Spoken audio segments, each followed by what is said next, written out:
Morning વિદ્યાર્થી મિત્રો, છેલ્લે લેક્ચરમાં આપણે ઉદાહરણમાં 5.12 સુધી જોયું. ત્યારબાદ હવે આપણે સ્વાધ્યાય તરફ જઈએ. તો સ્વાધ્યાયમાં દાખલા નંબર 5.1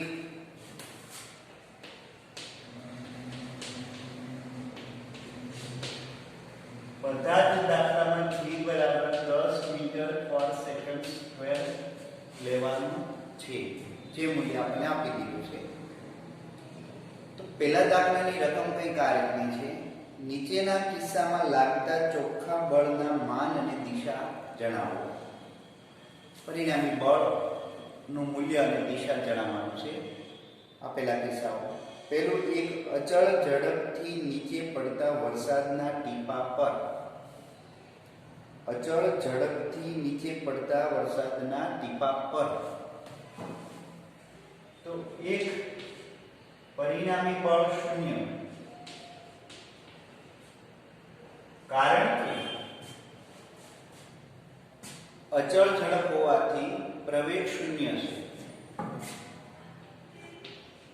ન્યૂટનની ગતિના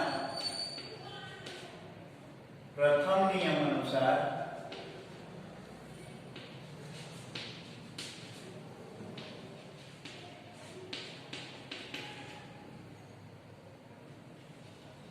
અચળ ઝડપ હોય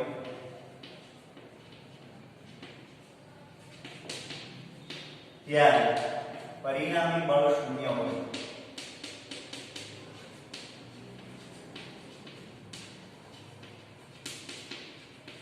એટલે કે જેટલો અધો દિશામાં ગુરુત્વાકર્ષણ બળ લાગતું હોય એટલું ને એટલું હવાનો અવરોધક બળ ઉર્ધ્વ દિશામાં લાગે.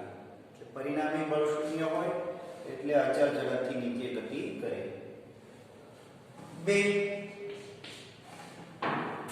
પાણી પર તરતા 10 ગ્રામ દળના બૂચ પર. પાણીની સપાટી પર જો બૂચ તરતું હોય તો એનો મતલબ એમ થયો કે સપાટી વડે જેટલું લંબબળ ઉપર તરફ લાગે એટલું ને એટલું અધો દિશામાં વજન બળ લાગે. પરિણામી બળ 0, કારણ કે પાણીની સપાટી લઈએ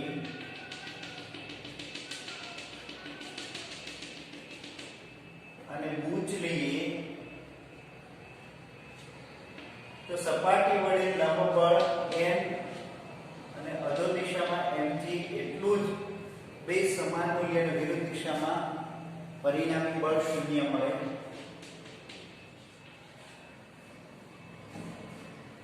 જો બૂચનું દળ વધારે હોય તો નીચે તરફ ગતિ કરે, એટલે કે તરતું નથી. આપણને પહેલી કન્ડિશન એ આપી છે તરે છે. તરે છે એટલે એનો મતલબ એવો છે કે બે બળોના મૂલ્યો સમાન અને વિરુદ્ધ દિશામાં છે. પરિણામી બળ 0 છે. 10 ગ્રામ એવું આપ્યું છે. એટલે સી, અવકાશમાં યુક્તિપૂર્વક સ્થિર રાખેલા પતંગ પર. તો પરિણામી બળ 0 હોય, કારણ કે સ્થિર પતંગ.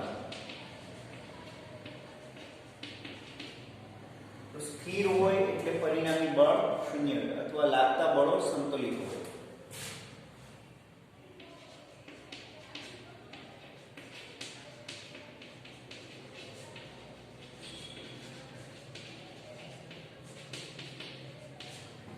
અથવા લાગતા બળો સંતુલિત હોય. લાગતા બળો સંતુલિત હોય.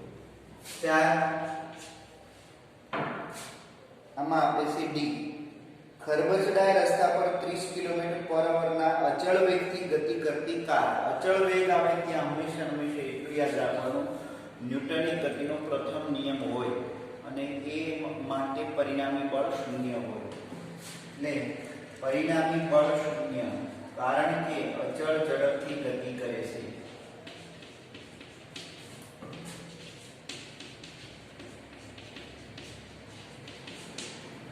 સ્થિર હોય અથવા અચળ ઝડપથી ગતિ કરતો હોય કોઈ પણ પદાર્થ જ્યારે પરિણામી બળ શૂન્ય હોય અને ન્યૂટનની ગતિના પ્રથમ નિયમનું પાલન થતું હોય, ત્યારબાદ એમાં 5 એટલે કે E બધા દ્રવ્ય પદાર્થોથી દૂર અને વિદ્યુત અને ચુંબકીય ક્ષેત્રોથી દૂર અવકાશમાં ગતિ કરતા ખૂબ જ ઝડપી ઇલેક્ટ્રોન પર વિદ્યુત અને ચુંબકીય ક્ષેત્ર ન હોય એટલે વિદ્યુત બળ અને ચુંબકીય બળ ન લાગે. એ ઉપરાંત એમણે એવું પણ કીધું છે બધા દ્રવ્ય પદાર્થોથી દૂર ઇલેક્ટ્રોન હોય એટલે એમના ઉપર એક પણ પ્રકારનું બળ લાગતું નથી. એટલે પરિણામી બળ એમના ઉપર શૂન્ય હોય, કારણ કે વિદ્યુત અને ચુંબકીય ક્ષેત્ર શૂન્ય હોય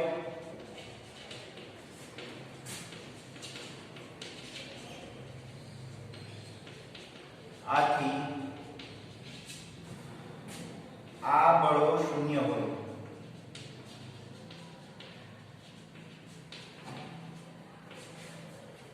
એટલે વિદ્યુત બળ અને ચુંબકીય બળ લાગે નહીં.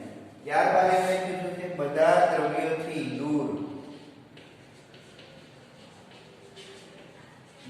એટલે ગુરુત્વાકર્ષણ બળ પણ શૂન્ય હોય.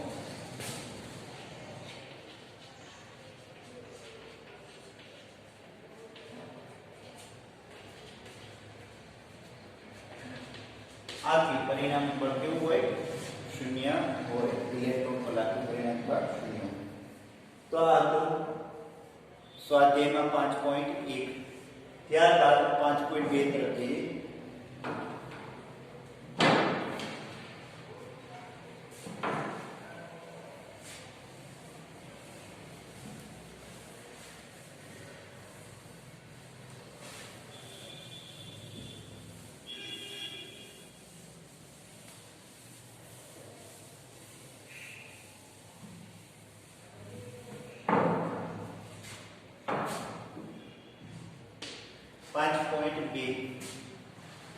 जीरो पॉइंट 0.05 किलोग्राम दळनी एक लखोटी ऊर्ध्व दिशा में फेंकवामां आवे छे. लखोटी पर लागता ચોખ્ખા બળનું માન અને દિશા નીચેના કિસ્સાઓમાં જણાવો.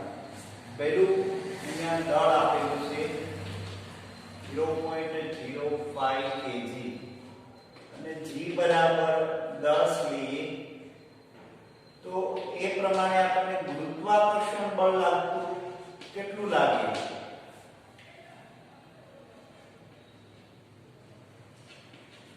0.5 ન્યૂટન જેટલું ગુરુત્વાકર્ષણ બળ લાગે. પહેલું આપણે કહે છે તેની ઊર્ધ્વ દિશામાં ગતિ દરમિયાન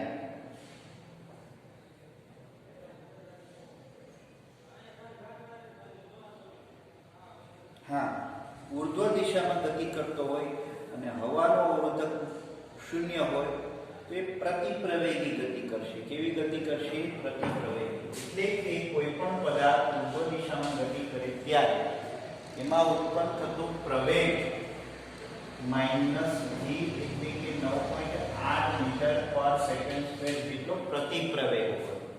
કેટલો હોય? પ્રતિપ્રવેગ. એટલે એનો મતલબ કે ગતિની વિરુદ્ધ દિશામાં પ્રવેગ લાગે.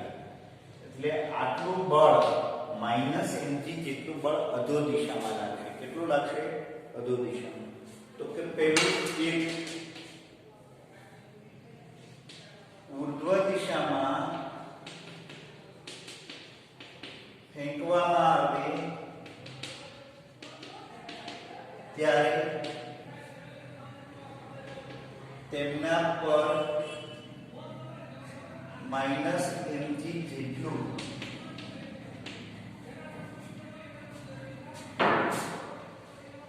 બળ અધો દિશામાં લાગે.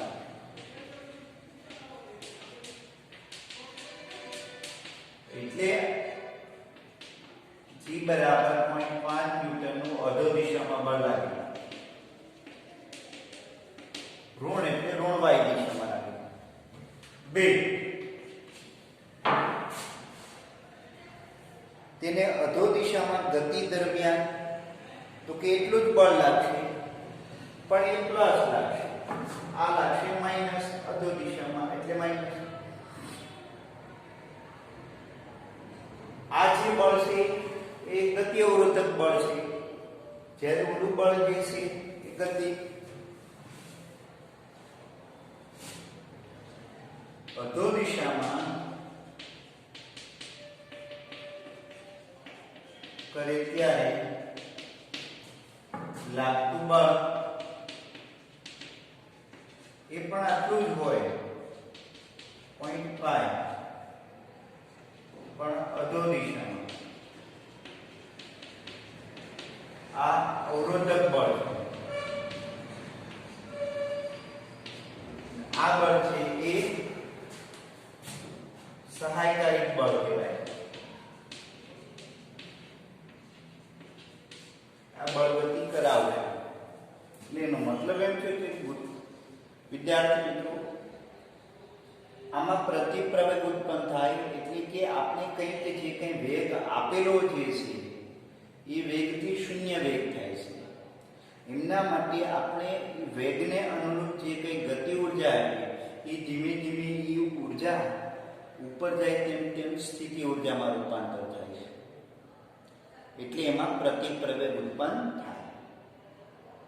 જ્યારે v 0 થઈ જશે ત્યારથી મુક્ત પતન પામશે. ત્યારે હવે જે કંઈ ઉર્જા સંગ્રહ પામેલી તે સ્થિતિ ઉર્જા દિશામાં રૂપાંતર થશે ગતિ ઉર્જામાં. તો બંને કિસ્સામાં બળ લાગે છે. એક બળ વિરુદ્ધ કાર્ય થાય છે અને એક બળ દ્વારા કાર્ય થાય છે.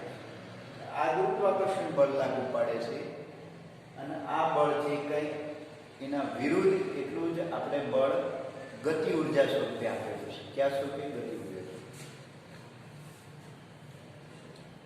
ત્યારબાદ તે ક્ષણિક સ્થિર હોય તે ઉચ્ચતમ બિંદુએ, હવે ક્ષણિક સ્થિર હોય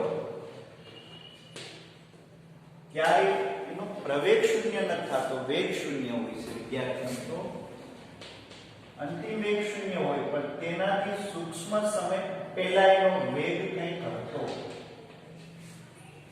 એટલે ઉચ્ચતમ બિંદુએ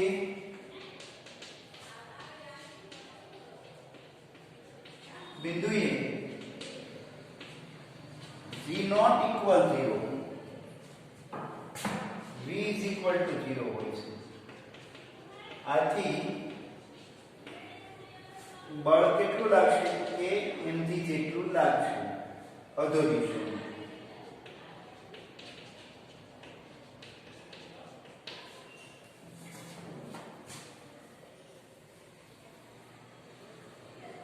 જો લખોટીને સમક્ષિતિજ સાથે 45 અંશના કોણે ફેંકવામાં આવતી હોય તો શું તમારો જવાબ જુદો હોય છે? તો કે ના, હવાનો અવરોધ અવગણો.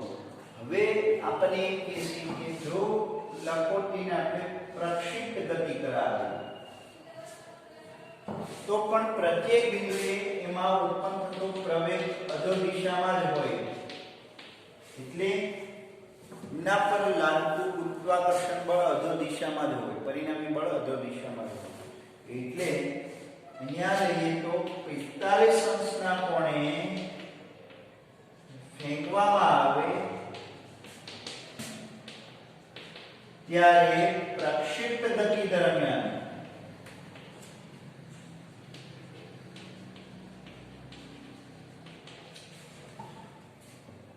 અધો દિશામાં અચળ એવા પ્રતિપ્રવેગથી અધો દિશામાં v જેટલા અચળ પ્રતિપ્રવેગથી ગતિ કરે. આથી બળ કેટલું લાગશે કે mg જેટલું. કઈ દિશામાં? તો અધો દિશામાં. કે પ્રક્ષેપ પદાર્થની ગતિની વ્યાખ્યા આપણે આ રીતે આપીએ છીએ: સમક્ષિતિજ દિશામાં અચળ વેગ અને અધો દિશામાં અચળ એવા પ્રવેગ સાથે જે કંઈ પદાર્થ ગતિ કરે એને આપણે પ્રક્ષિપ્ત ગતિ કહેવામાં આવે છે. તો અધો દિશામાં પ્રત્યેક બિંદુએ -g જેટલો પ્રવેગ હોય, ઉપર જતો હોય કે નીચે આવે. તો આ તો સ્વાધ્યાયમાં 5.2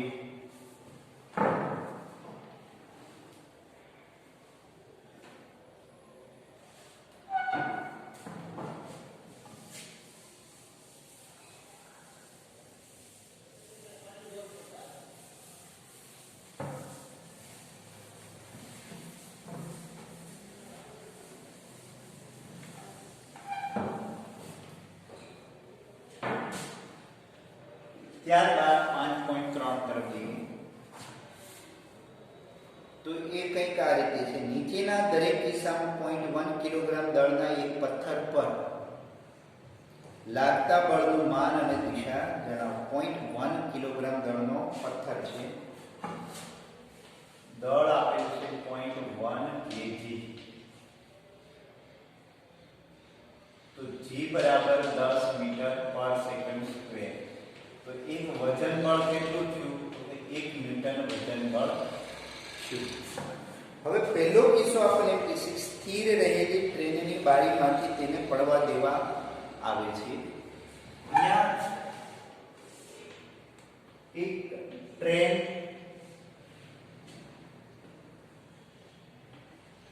ટ્રેનની બારીમાંથી એક પથ્થરને પડતો મૂકવામાં આવે છે.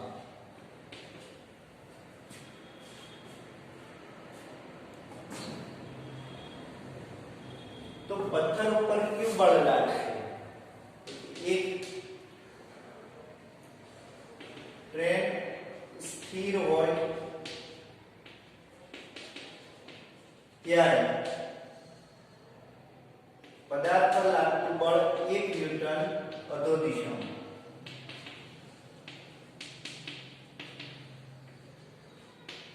બે 36 કિલોમીટર પર અવરની અચળ ઝડપથી દોડતી ટ્રેનની બારીમાંથી તેને પડવા દીધા પછી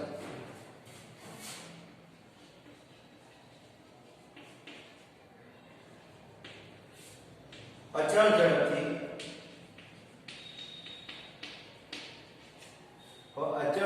હોય એટલે ટ્રેન દ્વારા પદાર્થ ઉપર કોઈ બળ લાગતું નથી.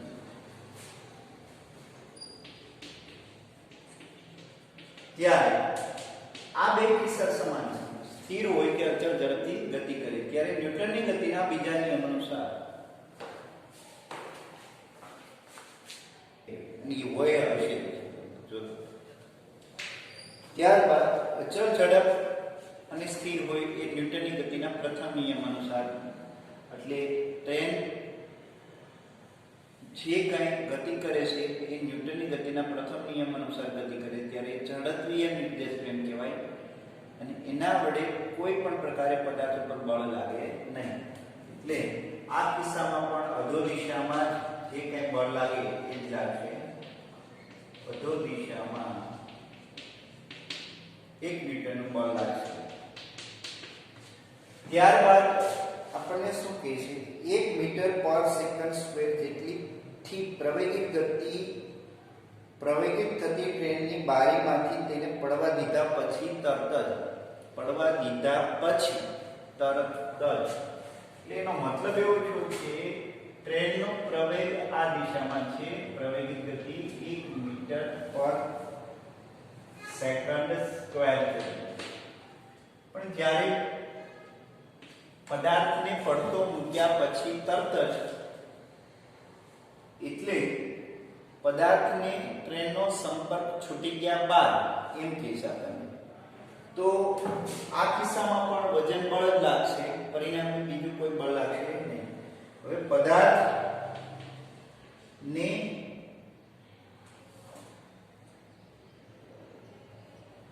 પડવા દીધા પછી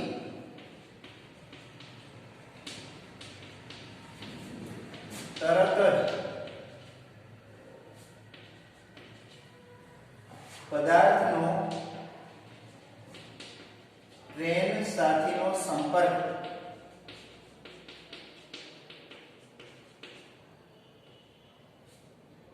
રહેતો નથી. આથી તેમના પર 1 ન્યૂટનનું બળ અધુ દિશામાં લાગે.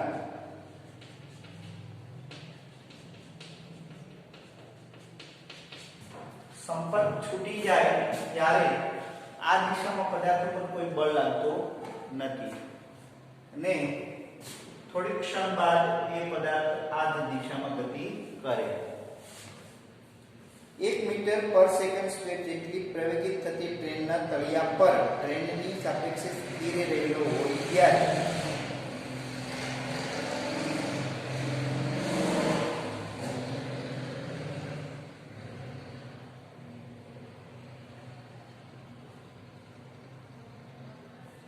હવે અહીંયા આપણને ત્યારબાદ આપે છે કે ટ્રેન 1 મીટર પર સેકન્ડ સ્ક્વેર જેટલી પ્રવેગિત થતી ટ્રેનના તળિયા પર ટ્રેનની સાપેક્ષે સ્થિર રહેલો હોય ત્યારે તો ત્યારે આવી રીતે હોય છે.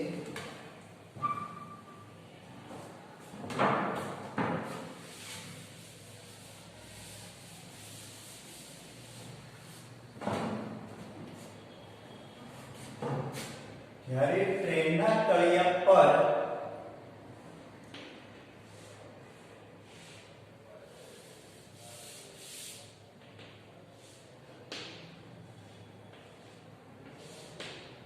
પદાર્થ સ્થિર પડેલો હોય ત્યારે પદાર્થ જે કઈ દિશામાં ગતિ કરે છે એ દિશાને અનુરૂપ એમના ઉપર આ દિશામાં ટ્રેનનો પ્રવેગ છે 1 મીટર પર સેકન્ડ સ્ક્વેર. તો એનો મતલબ એમ છે કે પદાર્થનો આ દિશામાં પ્રવેગ પણ 1 મીટર પર સેકન્ડ સ્ક્વેર જેટલો મળે. ક્લિયર?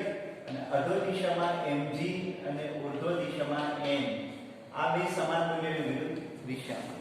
એટલે પદાર્થ પર પરિણામી બળ એ F બરાબર ma અનુસાર લઈએ તો 0.1 ગુણ્યા 1 એટલે 0.1 ન્યૂટન જેટલું બળ સમક્ષિતિજ દિશામાં લાગે.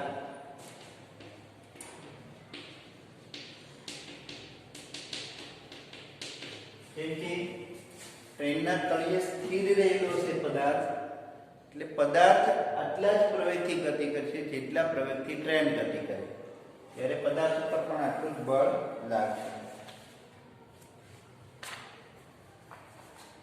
ત્યારબાદ 5.4 તરફ જઈએ. વિદ્યાર્થી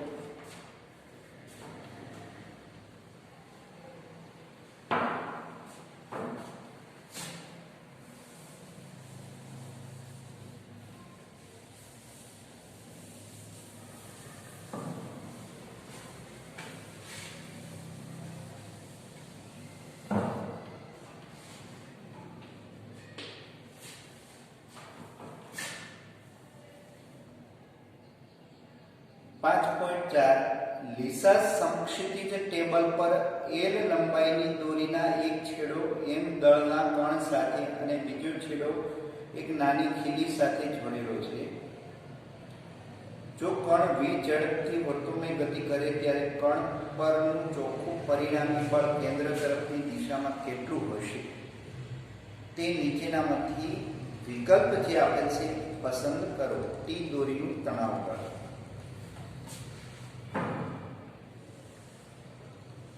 અહીંયા આવી રીતે એક પથ્થર વર્તુળમય ગતિ કરે પદાર્થ L દોરી આવી રીતે ત્યારે પદાર્થ ઉપર બે બળ લાગશે. એક દોરી વડે પદાર્થ પર લાગતું બળ તણાવ બળ T અંદર તરફ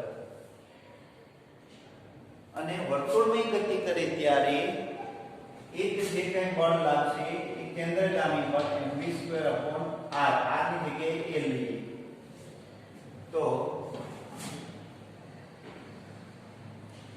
અહીંયા જવાબમાં લખીએ તો પદાર્થ પર બે બળ લાગે. એક દોરીનું તણાવ બળ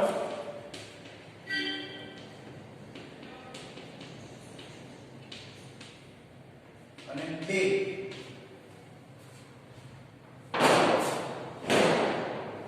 જેને આપણે ટી કહીએ અને કેન્દ્રગામી બળ જે છે mv²/L આ બંને કેન્દ્ર તરફ લાગે. જો તણાવ બળ ન લાગે તો દોરી તૂટી જાય અને પદાર્થ સ્પર્શકની દિશામાં ગતિ કરવા માંડે. કેન્દ્રગામી બળ તરીકે બે બળ લાગશે, T પ્લસ mv²/L જેટલું બળ લાગે. એમાં વિકલ્પ આપશે 3.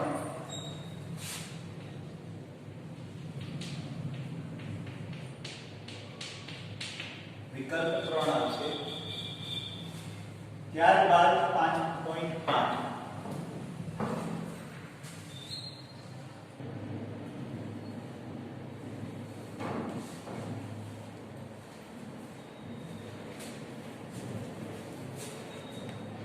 तो यहाँ आ 5.5 तरफ जइए अपने तो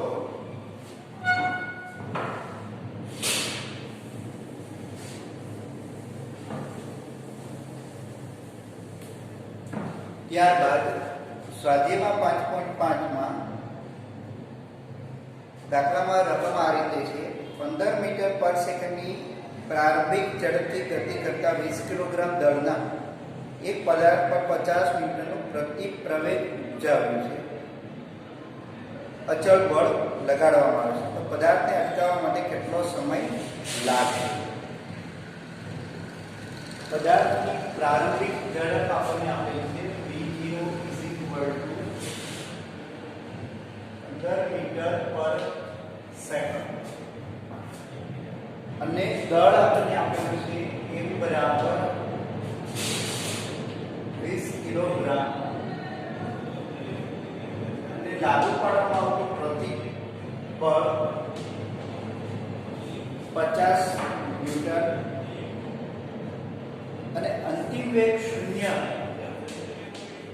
કરતા કેટલો સમય લાગે? તો અહીંયા વિદ્યાર્થી મિત્રો પદાર્થ ઉપર લાગતું બળ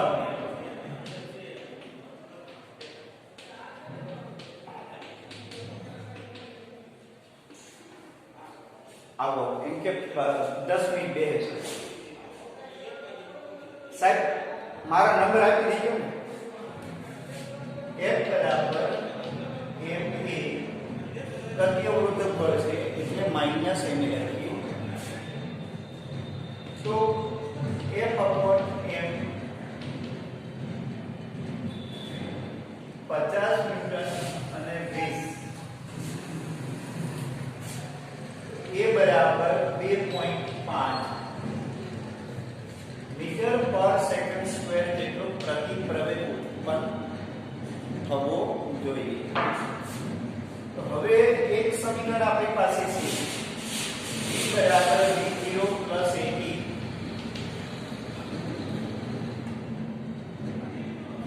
પ્રમાણે જો આપણે વિચારીએ તો અંતિમ વેગ 0 છે. પ્રારંભિક વેગ આપણે લઈએ 15 મીટર પર સેકન્ડ. પ્રતિ પ્રવેગ લઈએ 2.5 અને t. તો t બરાબર 15/2.5 15/2.5 એટલે અહીંયા આપણે સમય આટલી સેકન્ડ લાગે. પ્રતિ પ્રવેગ ઉપજાવવા માટે આટલી સેકન્ડ લાગશે. તો આમ ગણીએ તો વિદ્યાર્થી મિત્રો ગણતરીમાં 5 એટલે 10 ઉપર લઈ જઈએ 25 એટલે t બરાબર 6 સેકન્ડ જેવું લાગે.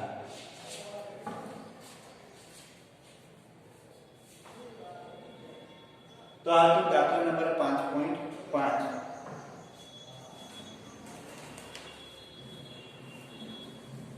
ત્યારબાદ 5.6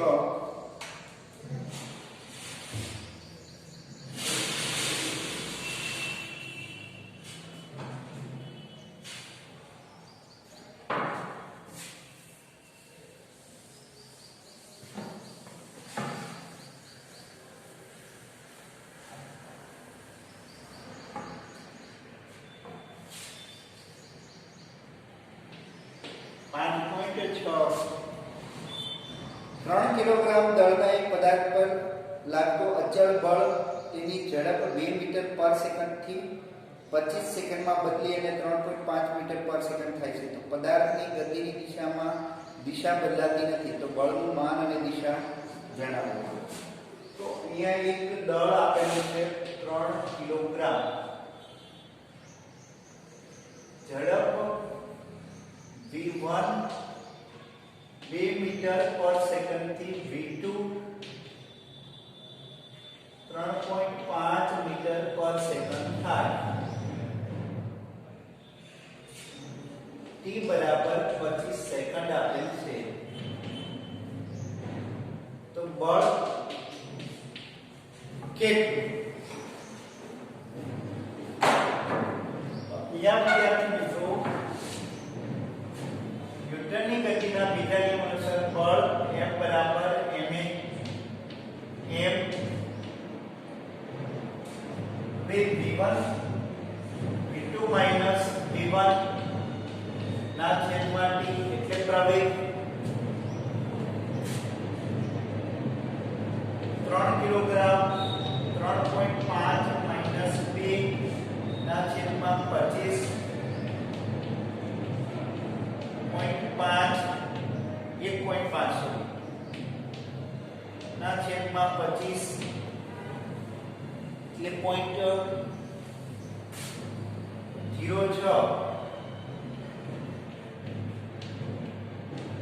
18 મીટર સમથિંગ કેટલા છે? 15 ડિગ્રી 45 એટલે 4.5.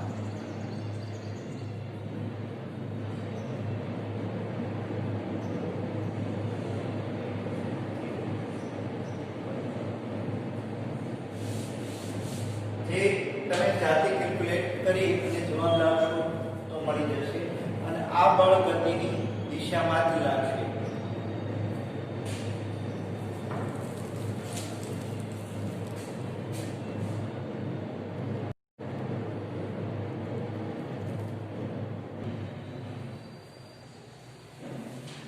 દાખલા નંબર 5.7 એની રકમ આ રીતની છે. 5 કિલોગ્રામ દળના એક પદાર્થ પર F1 બળ 8 ન્યૂટન અને F2 બળ 6 ન્યૂટન પરસ્પર લંબ લાગે દિશામાં લાગે તો પદાર્થમાં ઉત્પન્ન થતો પ્રવેગ અને દિશા જણાવો. અહીંયા વિદ્યાર્થી મિત્રો આવી રીતે પદાર્થ ઉપર એક બળ લાગતું હોય, એક બળ અને એક બળ આ દિશામાં, ધારો કે 8 ન્યૂટન બળ અને 6 ન્યૂટન બળ, તો પરિણામી બળ આપણને આ દિશામાં લાગે F.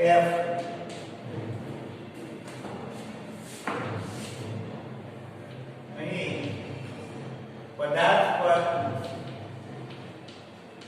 લાગતું પરિણામી બળ F બરાબર F1 square plus F2 square અને એનું વર્ગમૂળ. બે સદિશ નું પરિણામી સદિશ ની દિશામાં બળ લાગે. ખરેખર અહીંયા 2 F1 F2 cos θ આવે, પણ θ 90 ડિગ્રી હોવાથી પણ 0 થઈ ગયું. 8 નો વર્ગ 6 નો વર્ગ 64 પ્લસ 36 100 એટલે 10 ન્યૂટન બળ લાગશે. પ્રવેગ કેટલો ma બરાબર 10 ન્યૂટન તો a બરાબર 10 ના છેદમાં 5 2 મીટર પર સેકન્ડ સ્ક્વેર જેટલો પ્રવેગ ઉત્પન્ન થશે આ પ્રવેગ અથવા બળની દિશા કઈ તો જો એ દિશા શોધવી હોય તો tan theta is equal to f2 ના છેદમાં f1 સોરી f આવી રીતે આપણે લઈએ તો થીટા એટલે f1 f2 ના છેદમાં f1 6 ના છેદમાં theta is equal to 3 ના છેદમાં 4 tan inverse જો આપણે થીટા શોધવું હોય તો પરિણામી બળ એટલે કે નાના બળની દિશા સાથે મોટા બળની દિશા સાથે પરિણામી બળ લાગે છે હે હા હવે એક મિનિટ ઉપર આ કાંઈ નથી હાલે હું આ બંધ કરી દઉં થઈ ગયું